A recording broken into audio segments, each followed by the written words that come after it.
ঘরের মাঠে শান্তদের কাছে রীতিমতো নাকানি চুবানি খেয়ে ম্যাচ হেরেছে পাকিস্তান। রাওয়ালপিন্ডিতে নিজেদের পাতা ফাঁদেই যেন বোতলবন্দি হয়েছে শান মাসুদের দলটা। পেস বান্ধব উইকেট বানিয়ে পাক একাদশে স্পিনারদের করা হয়েছে সমীহ। পরিকল্পিত এই পরিকল্পনাটাই যেন হয়েছে বুমেরাং। ডে 5-এ টাইগার দুই স্পিনাররাই তো ম্যাচ জয়ে রেখেছে বড় অবদান। পাকিস্তানের বিপক্ষে সাকিব মিরাজের ঘূর্ণিতে শেষ সময়ে ঘুরে দাঁড়ায় টাইগাররা। দুই স্পিনারের 7 উইকেটেই মূলত ম্যাচটা নিজেদের করতে পেরেছে লাল সবুজের বাংলা। লক্ষ্য এবার পাকিস্তান সয়েলে সিরিজটা নিজেদের করার, কিন্তু বাংলাদেশের সে স্বপ্ন পণ্ড করতে যেন উঠে পড়ে লেগেছে টিম পাকিস্তান।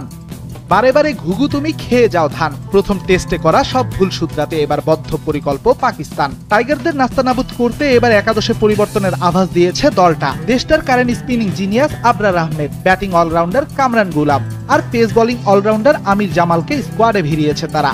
পেস বান্ধব উইকেট বানিয়ে প্রথম টেস্টের আগ মুহূর্তে আবরার কামরানের নাম স্কোয়াড থেকে সরিয়ে নেয় শান মাসুদের দল। তবে প্রথম টেস্টে স্পিনারদের দাপট ঘুরিয়ে দিয়েছে পাশার দান, তাই আবারও ডাক মিলেছে আবরার কামরানের। রাওয়ালপিন্ডির পরের টেস্টে বল হাতে দেখা যেতে পারে এই জুটিকে।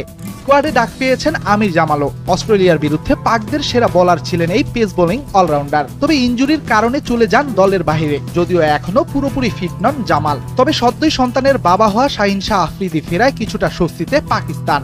যদিও টেস্টের আগে সোশ্যাল মিডিয়ায় ছড়িয়ে পড়েছে শেষ ম্যাচের পিচের ভিডিও। বাবর আজম শান্তদের দেখা গেছে ম্যাচের পিচ পর্যবেক্ষণে, যেখানে ঘাসের উপস্থিতি জানান দেয় আবারও পেস বান্ধব উইকেটই পাবে দুই দল। তবে এটা সত্য নাকি মাইন্ড গেম, উত্তরটা মিলবে 30 আগস্ট।